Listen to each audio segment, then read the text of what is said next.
بسم الله الرحمن الرحيم نحمده ونصلي ونسلم على رسوله الكريم أما بعد عن شريح بن هانين رضي الله تعالى عنه قال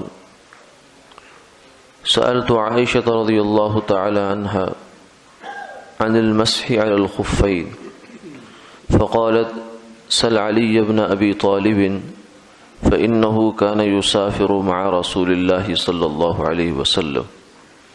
فسألته عن المسح على الخفين فقال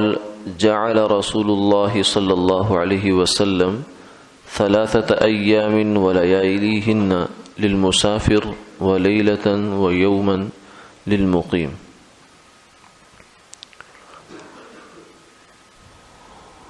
حضرت شریح بن ہانی فرماتے ہیں کہ میں نے سیدہ عائشہ رضی اللہ تعالی عنہا سے سوال کیا موضوع پر مسح کے بارے میں، تو انہوں نے مجھ سے فرمایا کہ تم علی ابن ابی طالب رضی اللہ تعالی عنہ سے سوال کرو، کیونکہ وہ حضور کے ساتھ سفر میں ہوتے تھے۔ تو میں نے ان سے پوچھا تو انہوں نے فرمایا کہ آپ صلی اللہ علیہ وسلم نے 3 دن اور 3 رات مسافر کے لیے مسح کی مدت طے فرمائی اور 1 دن اور 1 رات مقیم کے لیے۔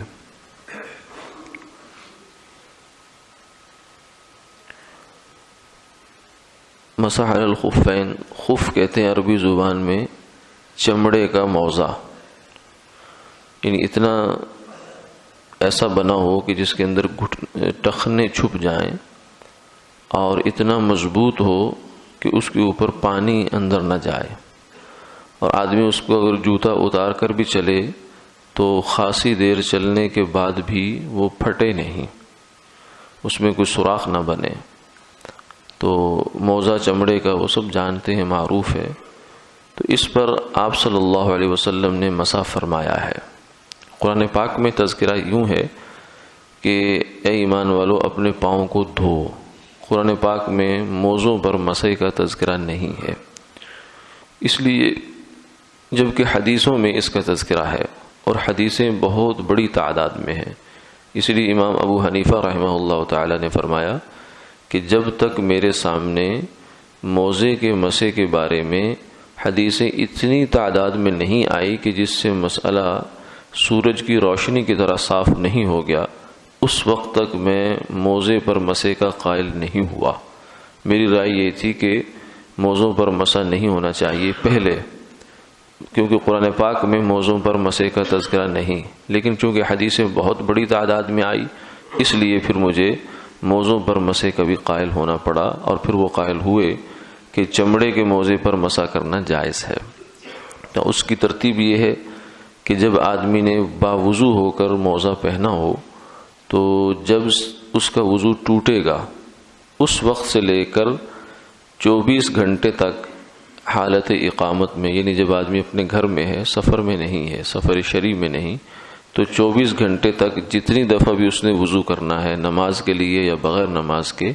اس پر وہ مسح کر سکتا ہے، بس انگلیاں گیلی کر کے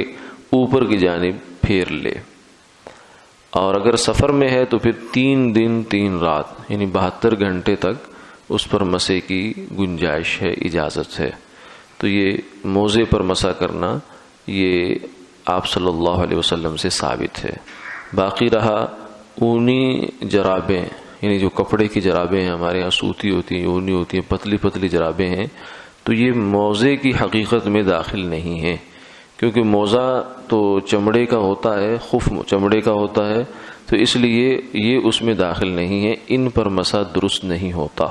اس لیے امت کے جو ائمہ مجتہدین ہیں، فقہاء ہیں، ان میں سے کوئی بھی اس پر مسح کا قائل نہیں ہے، اور نہ ہی کوئی صحیح دلیل ایسی ہے جو اس کے پیچھے مسح کے لیے جو ہے جواز فراہم کرتی ہو۔ اب اس زمانے میں آ کر کچھ لوگوں نے سہولت پسندی کو سامنے رکھ کر دلیل سے زیادہ اس کے پیچھے سہولت کا ہاتھ ہے،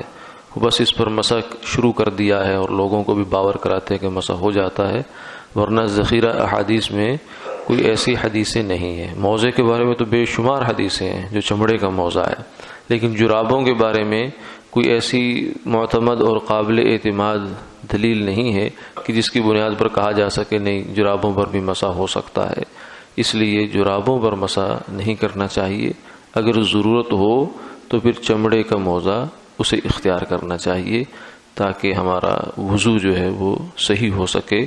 اہل سنہ والجماع کا شعار ہے کہ یا تو وہ پاؤں دھوتے ہیں یا پھر چمڑے کے موزے پر مسح کرتے ہیں۔ صرف پاؤں پر مسح کرنا یہ کسی اور طبقے کا کام ہے، اہل سنت والجماعت کا یہ کام نہیں ہے۔ جو امت کے جمہور مسلمان ہیں ان کا یہ طریقہ نہیں ہے۔ اللہ تعالی عمل کی توفیق عطا